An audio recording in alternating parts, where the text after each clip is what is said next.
25 दिन पर सब्जेक्ट बचे हैं, उसके बाद सिर्फ 14 डेज पर सब्जेक्ट हैं। अब उसको 60 डेज मान के पढ़ेंगे, मतलब नेवर टू लेट, जब जागो तब सवेरा। Part B and part A पूरा का पूरा यूट्यूब पे दिया हुआ है। ये मैं आपको यूट्यूब पे लाइव करा रहा हूँ रिवीजन। तो इसको मैं एवरी वीक एक एक नया चैप्टर आपको रिवाइज कराता जा रहा हूँ। तो 100 days are left for your exams.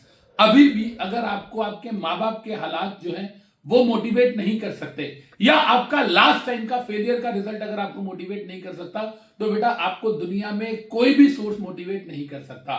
आप एक चीज समझिए, 100 डेज आर लेफ्ट। कभी आपने अगर हाईवे पे गाड़ी चलाई हो तो गाड़ी में जो साइड मिरर होता है उसमें लिखा होता है that the objects in the mirror are closer than that they appear. Same thing is applicable for your exams as well. आपको लग रहा है कि जून में पेपर है, बेटा जून उतना दूर नहीं है जितना आपको लग रहा है। ये आ गया जून, ओनली 100 डेज। ट्रस्ट मी, पता भी नहीं चलेगा कि ये 2400 घंटे कैसे चले गए, जिसमें से आप 1/3 टाइम 8 घंटे तो सोने में निकाल देते हो, 800 घंटे सोने के निकल गए। इसका मतलब टोटल 1600 आवर्स आपके पास है आपके फाइनल एग्जाम के लिए। आप एक चीज सोचिए बेटा, 100 डेज आर लेफ्ट। जो बच्चा सिर्फ मॉड्यूल 1 दे रहा है उसके बाद 25 दिन पर सब्जेक्ट बचे हैं। जो बच्चा सिर्फ मॉड्यूल 2 दे रहा है उसके बाद 33 डेज पर सब्जेक्ट बचे हैं। और जो बच्चा दोनों मॉड्यूल की प्रिपरेशन कर रहा है उसके बाद सिर्फ 14 डेज पर सब्जेक्ट हैं।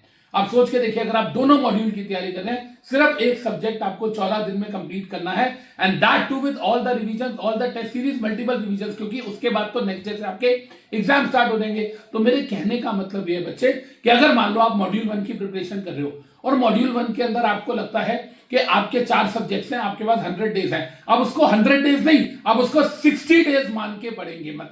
मतलब बेटा आपको 25 डेज में नहीं, आपको 15 डेज पर सब्जेक्ट के हिसाब से अपनी जो प्रिपरेशन है वो 60 डेज में कंप्लीट करनी है, सो दैट उसके बाद के जो 40 डेज है वो आपने रखने हैं अपनी एटलीस्ट 3 रिवीजन्स के लिए, एंड एटलीस्ट आपको जो टेस्ट सीरीज है, जो पास्ट ईयर के एग्जाम क्वेश्चंस है, जो राइटिंग प्रैक्टिस है, वो आपको साथ साथ करनी है। तो कहने का मतलब क्या हुआ, मैं क्यों बोल रहा हूं कि एग्जाम आपको दूर लग रहे हैं लेकिन वो दूर नहीं है, पास है। क्यों? क्योंकि आपको ये मानकर चल रहा है कि आपका एग्जाम 100 डेज के बाद नहीं है, आपके एग्जाम जो है वो 60 डेज के बाद होने वाले हैं। एंड बेटा इन 60 डेज के अंदर आपको पूरी जान लगानी है ताकि आपका कोर्स अच्छे से कंप्लीट हो। और कोर्स कंप्लीट करने का मतलब सिर्फ लेक्चर देखना नहीं होता। कोर्स कंप्लीट करने का मतलब है कि आपको लेक्चर भी देखना है, आपको आपके एजुकेटर का जो कंटेंट है वो भी पढ़ना है, साथ साथ आपको आईसीएसआई का मॉड्यूल भी पढ़ना है, और जो पास्ट ईयर के एग्जाम क्वेश्चंस है उसको भी आपको कम से कम एक रीड इस फाइनल प्रिपरेशन के साथ साथ देनी है। अब यहां पर कुछ बच्चों का सवाल ये आता है कि सर क्या अभी तक मैंने कुछ भी नहीं पढ़ा, सर अभी मैंने बहुत टाइम वेस्ट कर दिया है, क्या अब मैं स्टार्ट कर सकता हूं या अब मैं स्टार्ट कर सकती हूं? आंसर इज यस बच्चे, it is never too late, जब जागो तब सवेरा। अब आपको थोड़ी सी सिलेक्टिव स्टडी जरूर करनी पड़ सकती है। अब आपको हर चीज डिटेल में नहीं पढ़ सकते हो, आपको एक बैलेंस लेना पड़ेगा smart study and hard study का या हार्ड वर्क का। अब ऐसे समझ के चलो बच्चे कि जैसे मेरा एसबीआईएल है, एसबीआईएल के अंदर मैंने आपको part B and part A पूरा का पूरा यूट्यूब पे दिया हुआ है। पार्ट बी का लेक्चर भी दे रखा है और पार्ट ए की प्लेलिस्ट भी दे रखी है। तो पूरा एसबीआईएल मैंने आपको 70 आवर्स में दिया हुआ है, आप उसको पढ़िए।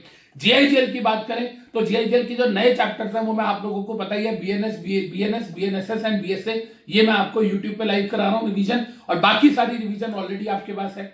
Same is the case with CMSL. CMSL के अंदर अगर हम बात करते हैं तो मैंने आपको 84 आवर्स की केस स्टडीज एंड न्यूमेरिकल्स के भी लेक्चर्स दे रखे हैं। एंड कंपनी लॉ एंड डीसीआईपीएल की बात करें तो इसको मैं एवरी वीक एक एक नया चैप्टर आपको रिवाइज कराता जा रहा हूं। तो कहने का मतलब क्या है बेटा कि हमने आपको सब कुछ दे रखा है, बस आपको स्मार्टली पढ़ना है। आपको देखना है कि कौन सा चैप्टर जो है वो आप कितने इफेक्टिव वे में कवर अप कर सकते हो। आपको ना कॉस्ट बेनिफिट एनालिसिस भी अब करना पड़ेगा। मतलब मान लो फॉर एग्जांपल एक चैप्टर है किसी एक सब्जेक्ट का जिसको आपको लगता है करने में 3 दिन लगेंगे और वो 10 नंबर का है, और आपको लगता है कि नहीं यार एक दूसरा चैप्टर है दूसरे सब्जेक्ट का, ये वाला चैप्टर 10 मार्क्स का एक ही दिन में हो जाएगा। तो पहले आपको वो 10 मार्क्स का जो एक दिन में कवर होगा, पहले आपको वो डिसीजन लेना पड़ेगा। इसके लिए आपको याद होगा कि मैंने 5 लॉस की 5 सब्जेक्ट्स की मैंने आपको red zone, green zone and blue zone वाली वीडियो भी बना के दी थी कि पहले कौन कौन से इंपॉर्टेंट चैप्टर्स है जो आपको करने हैं। इस टाइम पर क्या होता है बेटा, आप लोग ना थोड़ा सा डाउन फील करने लगते हो। कई बार बच्चों के साथ होता है कि सर मेरा ना पढ़ने का मन ही नहीं कर रहा है, सर मुझे पता है मुझे पढ़ना है लेकिन सर फिर भी मुझसे हो नहीं रहा है। बेटा ये सारे नेगेटिव थॉट्स को दूर रखना पड़ेगा। आप जहां पर हैं, आपकी जो फैमिली की सिचुएशंस है, आप उसको कैसे इंप्रूव करना चाहते हो, कहां तक लेके जाना चाहते हो, वो आपको सोचना पड़ेगा। अपने मम्मी पापा की जो फोटो है उसका प्रिंट आउट निकाल के सामने अपने स्टडी टेबल पे लगा के रखिए। हर वो चीज जो आप पाना चाहते हो, जो लाइफ में अचीव करना चाहते हो, उसको आप सामने लगा के रखिए ताकि वो आपके लिए एक मोटिवेशन का सोर्स बने। एंड ट्रस्ट मी, आपको चाहे आप थके हो, चाहे आपका मन नहीं कर रहा है, चाहे आप उदास हो, चाहे आप खुश हो, चाहे आपका बर्थडे है, मम्मी पापा की एनिवर्सरी है, कुछ भी है, XYZ है, आपको डेली पढ़ना है, आपको कंसिस्टेंट रहना है। एंड पढ़ते हुए याद रखिएगा, खाली आपको नाम के लिए नहीं पढ़ना है, आपको पढ़ने के साथ साथ चीजों को रिकॉल करना है, आपको चीजों को रिटेन करना है, आपको अपने आप से बात करनी है। थोड़े दिनों के लिए please be a monk, CS monk बन जाओ। जैसे एक मॉन्क होता है, जैसे एक सन्यासी होता है, वो सिर्फ अपनी धुन में खोया रहता है, उसी तरीके से आपको भी सिर्फ और सिर्फ अपनी पढ़ाई में खोया रहना है। अपनी पढ़ाई के सुध-बुध के अलावा आपको दुनिया की कोई होश नहीं होनी चाहिए। प्लीज ट्रस्ट मी, अगर आपने ये चीजें कर ली तो you will definitely come out with the flying colours. So बच्चे, this is the real time. मैं जो बोलने जा रहा हूं उसको ध्यान से सुनिएगा। या तो भाग लो या भाग लो, ईदर पुश योर सेल्फ और अदरवाइज आपको अपना अटेम्प्ट पुश करना पड़ेगा। इससे ज्यादा बेटा मैं क्या बोलूं, ये वाले 100 दिन मेहनत कर लो बेटा, ताकि अगले 180 दिन यानी कि अगले 6 महीने आपकी लाइफ के वेस्ट ना हो। ट्रस्ट मी, बहुत रिग्रेट होता है जब हम अपना 100% नहीं देते और हमें लगता है काश मैं थोड़ी और मेहनत कर लेता। ये काश बहुत गंदा वर्ड है बच्चे। जो चीज आपके कंट्रोल में नहीं है उसके लिए काश कहना ठीक है, लेकिन जो चीज कंट्रोल में है उसके लिए भी काश कहेंगे तो यहां गलती और कसूर हमारा माना जाएगा।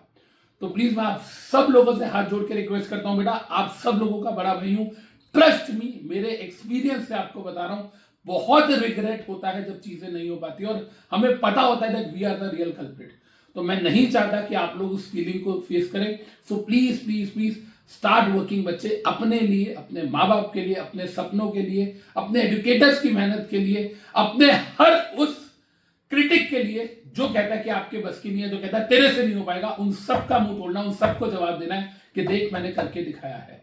सो प्लीज बेटा, मैं फिर से बोलूंगा, अपना 100% दे दो। Love you guys, thank you so much.